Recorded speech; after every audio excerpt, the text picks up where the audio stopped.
Welcome back on capital news Delhi. चलिए देखते हैं दिल्ली की 25 फटाफट बड़ी खबरें। साथ ही डेली खबरों से अपडेट रहने के लिए चैनल को सब्सक्राइब करने के साथ वीडियो को लाइक करें। दिल्ली में जल्द दौड़ेगी 50 नई महिला विशेष बसें। कॉलेज छात्राओं को खास फायदा, जाने कहां कहां चलेगी। दिल्ली सरकार महिलाओं की यात्रा को अधिक सुरक्षित और सुगम बनाने के लिए अपनी महिला विशेष बस सेवा का विस्तार करने जा रही है। अधिकारियों के मुताबिक इस योजना के अंतर्गत लगभग 50 नई इलेक्ट्रिक बसें चलाई जाएगी। इन 50 बसों में से 25 बसें बाहरी दिल्ली के इलाकों में चलाई जाएगी, जबकि शेष 25 बसें कॉलेज जाने वाले छात्रों की सुविधा के लिए यूनिवर्सिटी स्पेशल के रूप में संचालित होगी। अधिकारियों का कहना है कि पीएम ई ड्राइव योजना के अंतर्गत शीघ्र महिला विशेष बसें सड़कों पर उतरेगी। इन बसों में महिला यात्रियों की सुरक्षा का विशेष ध्यान रहेगा। पहले ही तुलना में अधिक उन्नत सुरक्षा फीचर्स दिए जाएंगे। परिवहन विभाग सहेली पिंक स्मार्ट कार्ड के उपयोग और पिंक टिकट के आंकड़ों का विश्लेषण कर महिलाओं के लिए सर्वाधिक मांग वाले रूटों की पहचान कर रहा है। इसके अनुरूप बसों के रूट निर्धारित किए जाएंगे। आदर्श नगर स्टेशन पर अब रुकेगी कालका और हिमाचल एक्सप्रेस। सिर्फ 1 मिनट के ठहराव से लाखों यात्रियों को राहत। उत्तर और पश्चिम दिल्ली के लाखों रेल यात्रियों के लिए राहत देने वाली खबर। आदर्श नगर रेलवे स्टेशन पर अब दिल्ली कालका एक्सप्रेस को और दिल्ली दौलतपुर चौक हिमाचल एक्सप्रेस का ठहराव होगा। इन दोनों महत्वपूर्ण ट्रेनों के ठहराव से हिमाचल प्रदेश जाने वाले पर्यटकों के साथ साथ पंजाब के प्रमुख धार्मिक स्थलों पर जाने वाले श्रद्धालुओं की यात्रा और सुविधाजनक होगी। इन दोनों ट्रेन के ठहराव का सबसे अधिक लाभ उत्तर व पश्चिम दिल्ली के लोगों को होगा। दिल्ली सचिवालय बनेगा सौर वृक्ष का पहला ठिकाना। अन्य सरकारी भवनों में भी होगा विस्तार। राजधानी में बढ़ रही बिजली की मांग को पूरा करने के लिए सौर ऊर्जा को बढ़ावा दिया जा रहा है। पीएम सूर्य घर मुफ्त बिजली योजना के अंतर्गत आम उपभोक्ताओं को सोलर पैनल लगाने के लिए आर्थिक सहयोग दिया जाता है। इसके साथ ही सभी सरकारी भवनों पर भी सोलर पैनल लगाने को कहा गया है। इसी कड़ी में दिल्ली सरकार सचिवालय भवन में एक पायलट प्रोजेक्ट के अंतर्गत और वृक्ष लगाने की योजना तैयार कर रही है। अधिकारियों का कहना है कि यदि दिल्ली सचिवालय में सौर वृक्ष का प्रयोग सफल रहता है तो इस योजना को अन्य सरकारी कार्यालयों के में भी विस्तार दिया जाएगा। सौर वृक्ष का तात्पर्य फोटोवोल्टिक पैनलों की एक ऐसी संरचना रहे से है जिसे सूर्य के प्रकाश को ऊर्जा में परिवर्तित करने की अधिकतम क्षमता सुनिश्चित करने के लिए वृक्ष के समान व्यवस्थित किया जाता है। यमुना सफाई में जनता की होगी भागीदारी। दिल्ली में डीडीए शुरू करेगा यमुना संवाद। यमुना की सफाई में आम नागरिकों को भागीदार बनाने पर बल दिया जा रहा है। लोगों को जागरूक करने के लिए कार्यक्रम आयोजित किए जा रहे हैं। इसी कड़ी में दिल्ली विकास प्राधिकरण यमुना संवाद कार्यक्रम के माध्यम से दिल्ली वासियों और विशेषज्ञों का सुझाव लेगा। इसकी तैयारी शुरू हो चुकी है। यमुना संवाद शुरू करने से पहले कार्यशाला आयोजित की जा रही है। SIR अभियान में बीएलओ की बढ़ी मुश्किलें, लोगों का सहयोग और बारिश पड़ रही भारी। राजधानी में SIR अभियान के तहत मतदाता सूची के सत्यापन में लगे बूथ लेवल अधिकारी इन दिनों कई चुनौतियों का सामना कर रहे हैं। घर घर जाकर मतदाताओं तक गणना प्रपत्र पहुंचाने, दस्तावेजों का सत्यापन करने और फिर उनका डिजिटलीकरण करने के दौरान उन्हें लोगों के असहयोग, बदले हुए पते, जलभराव और समय सीमा के दबाव जैसी परेशानियों से जूझना पड़ रहा है। मोदी सरकार का बड़ा कदम। 14 जुलाई को लॉन्च होगा देश का पहला इकोनॉमिक बैरोमीटर। अर्थव्यवस्था को मिलेगी रफ्तार। भारत सरकार 14 जुलाई को high frequency economic barometer launch करने जा रही है।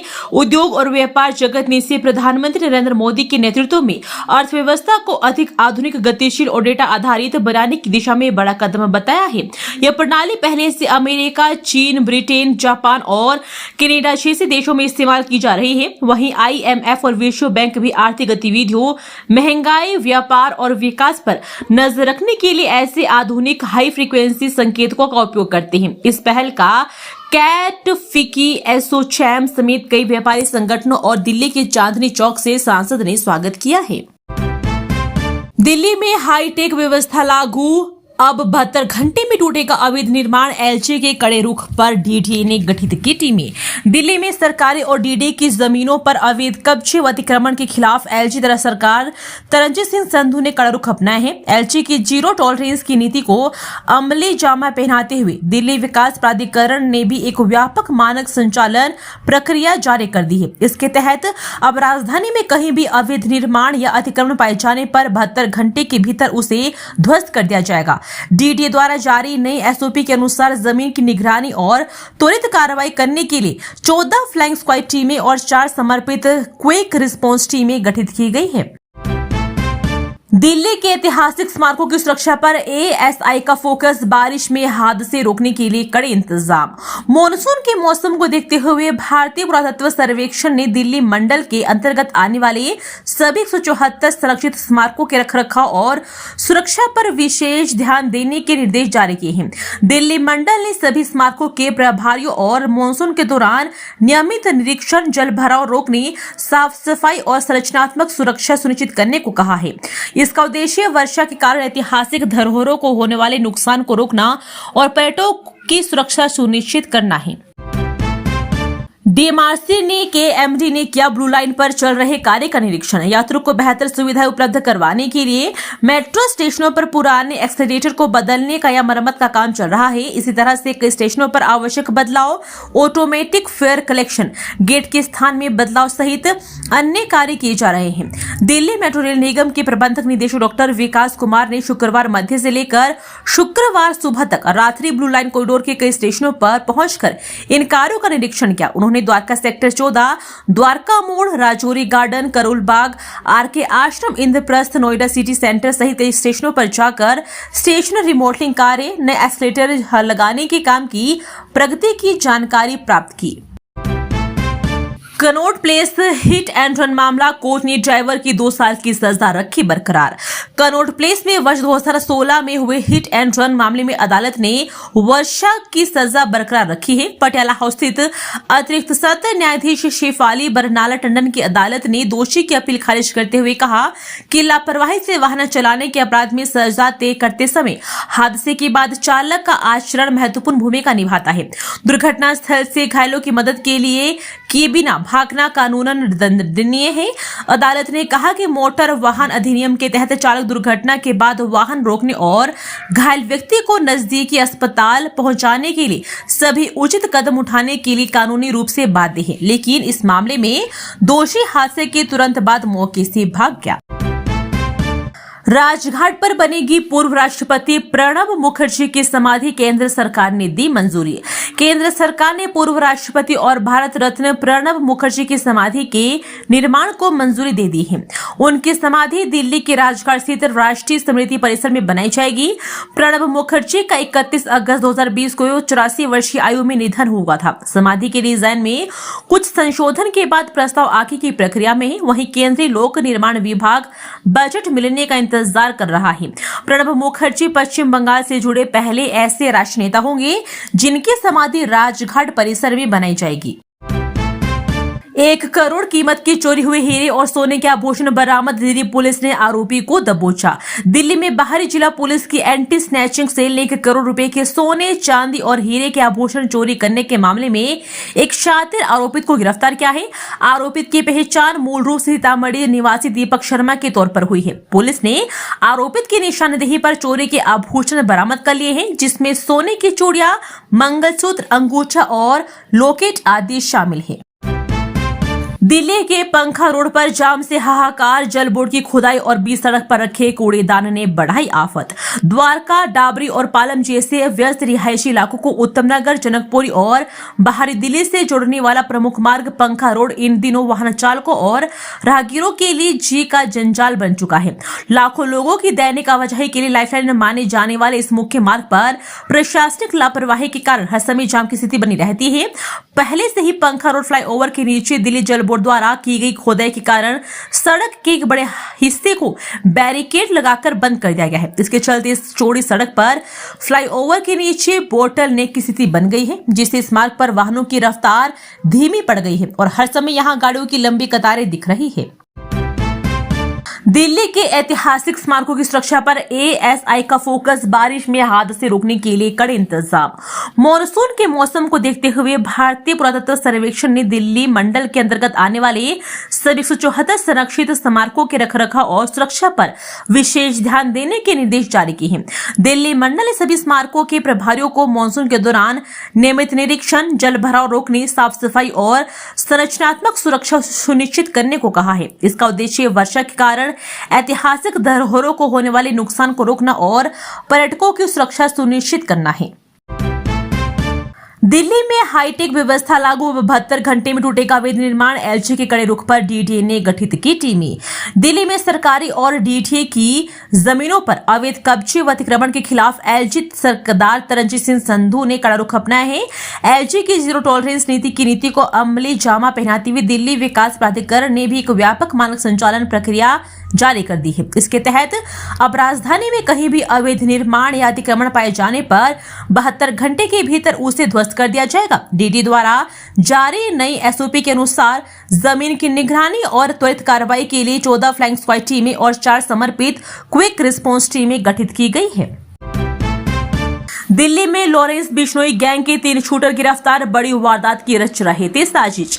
बाहरी दिल्ली में रोहिणी जिला स्पेशल स्टाफ टीम ने बड़ी कार्रवाई करते हुए लॉरेंस बिश्नोई गिरोह से जुड़े 3 शूटरों को गिरफ्तार किया है। इनमें से 2 आजमगढ़ और 1 दिल्ली का रहने वाला है। पुलिस के अनुसार पकड़े गए तीनों शूटर दिल्ली में एक बड़ी वारदात को अंजाम देने की तैयारी में जुटे थे और टारगेट किलिंग की साजिश रच रहे थे। लेकिन इसी दौरान रोहिणी जिला पुलिस को उनके मूवमेंट के बारे में जानकारी मिली और उन्हें दबोच लिया गया। दिल्ली में 4 मंजिला बिल्डिंग में लगी भीषण आग, विज्ञानी का घर जलकर राख, सिलेंडर फटने से फैली दहशत। बाहरी दिल्ली के आदर्श नगर इलाके में स्थित मजलिस पार्क के गली नंबर 10 में शनिवार रात 9:19 पर एक 4 मंजिला इमारत की तीसरी मंजिल पर भीषण आग लग गई। देखते ही देखते आग पूरी इमारत में फैल गई। बताया गया कि आवास विज्ञानी अरी सुदन तिवारी का है और उनका मकान पूरी तरह से जलकर खाक हो गया। इनका परिवार अभी बाहर गया हुआ था। जानकारी के अनुसार अचानक भीषण आग लग गई, जिससे पूरे इलाके में अफरा तफरी और दहशत का माहौल बन गया। एक स्थानीय व्यक्ति के अनुसार आग की लपटें इतनी तेज थी कि इमारत की तीसरी मंजिल पर रहने वाले डीआरडीओ विज्ञानी का पूरा घर जलकर पूरी तरह खाक हो गया। हालांकि मामले की जानकारी स्थानीय लोगों ने पुलिस और दमकल विभाग को दी। बैंकिंग में एआई और क्वांटम टेक्नोलॉजी को बढ़ावा, आईआईटी दिल्ली नेटवेस्ट ने शुरू किया फिनटेक प्रोग्राम। आने वाले वर्षों में बैंकिंग की तस्वीर केवल मोबाइल ऐप, एटीएम या अन्य ऑनलाइन लेन देन से नहीं बदलेगी, बल्कि इसकी नई दिशा artificial intelligence, quantum computing, cyber सुरक्षा और स्टार्टअप आधारित नवाचार तय करेंगे। इसी सोच को साकार करने के लिए नेटक्वेस्ट ग्रुप और आईआईटी दिल्ली के foundation for innovation and technology transfer ने नेटक्वेस्ट फिनटेक फ्रंटियर प्रोग्राम की शुरुआत की है। इस पहल का उद्देश्य विश्वविद्यालयों में हो रहे शोध को सीधे बैंकिंग उद्योग की जरूरतों से जोड़ते हुए प्रयोगशाला से बाजार तक पहुंचाना है। 31 जुलाई से शुरू होगा दिल्ली प्रीमियर लीग का तीसरा सत्र। ऋषभ पंत जैसे सितारे भी दिखेंगे मैदान पर। डीडीसीए द्वारा आयोजित दिल्ली प्रीमियर लीग का तीसरा सत्र 31 जुलाई से शुरू होगा, जिसमें सेंट्रल दिल्ली और वेस्ट दिल्ली के बीच उद्घाटन मुकाबला होगा। यह टी20 लीग दिल्ली के प्रतिभाशाली क्रिकेटरों को मंच प्रदान करेगी और इसमें ऋषभ पंत जैसे बड़े खिलाड़ी भी हिस्सा लेंगे। एमसीडी अधिकारियों को मिली भगत, बिना नक्शे बनी 5 मंजिला इमारत, 50 साल पुराना पीपल का पेड़ कटा। लगातार भ्रष्टाचार के आरोपों में घिरे नगर निगम के अधिकारियों का लक्ष्मी नगर का एक और कारनामा सामने आया है। यहां बिना नक्शा 5 मंजिला इमारत खड़ी कर दी गई और निगम अधिकारी देखते रहे। इतना ही नहीं, बिल्डर ने लगभग 50 साल पुराना पीपल का लगभग 50 फीट ऊंचा पेड़ काट डाला। इसकी शिकायत भी लोगों ने की, लेकिन अवैध निर्माण नहीं रुका। अब लोगों ने विरोध किया तो पार्षद मौके पर पहुंचे और निगम अधिकारियों से बात कर कार्रवाई करने का आश्वासन दिया है। लक्ष्मीनगर क्षेत्र में कई और बिना नक्शे के अवैध निर्माण जारी है, लेकिन अधिकारी इनके सूद नहीं ले रहे हैं। 18 गलियां जलमग्न, 300 से ज्यादा घरों में घुसा पानी। किराड़ी के सूरत विहार में बाढ़ जैसे हालात। बाहरी दिल्ली की सूरत विहार कॉलोनी में जलभराव से बाढ़ जैसे हालात बन गए हैं, जिससे 300 से अधिक घरों में पानी भर गया और कई परिवार पलायन को मजबूर हुए। खराब जल निकासी और मुबारकपुर रोड निर्माण के कारण कॉलोनी में 5 दिनों से पानी जमा है, जिससे निवासियों को भारी परेशानी हो रही है। जिस घर में गौरी बनकर आई थी दुल्हन, उसकी बिल्डिंग शाहरुख खान ने खरीदी। करोड़ों में सहेजी बचपन से जवानी की यादें। शाहरुख खान अब दिल्ली वाले उस बिल्डिंग के अकेले मालिक बन गए हैं जहां वे पले बड़े। कॉलेज के दिन हो या परिवार के साथ बिताए लम्हे, सब इससे जुड़े हैं। इतना ही नहीं, 1991 में शादी के बाद गौरी खान को इसी घर से लेकर आए और अपनी शादीशुदा जिंदगी शुरू की थी। अभिनय में करियर के लिए मुंबई शिफ्ट होने से पहले उन्होंने इसी घर में गौरी के साथ अपनी खूबसूरत यादों की जन्नत भी सजाई, पर कहीं ना कहीं उन्हें इसका दायरा बढ़ाने की जरूरत महसूस हो रही थी। पंचशील पार्क के एन ब्लॉक स्थित रिहायशी प्रॉपर्टी के भूतल और पहली मंजिल के मालिक तो वे पहले से ही थे, पर अब उन्होंने दूसरी और तीसरी मंजिल भी खरीद कर पूरी बिल्डिंग अपनी बना ली। इसी के साथ पंचशील पार्क की 3 मंजिला इमारत शाहरुख और गौरी की यादों की जन्नत बन गई है। दिल्ली में फाइनेंस कंपनी के कर्मचारी से 100.50 लाख की लूट, पिस्तौल दिखाकर छीना नकदी से भरा बैग।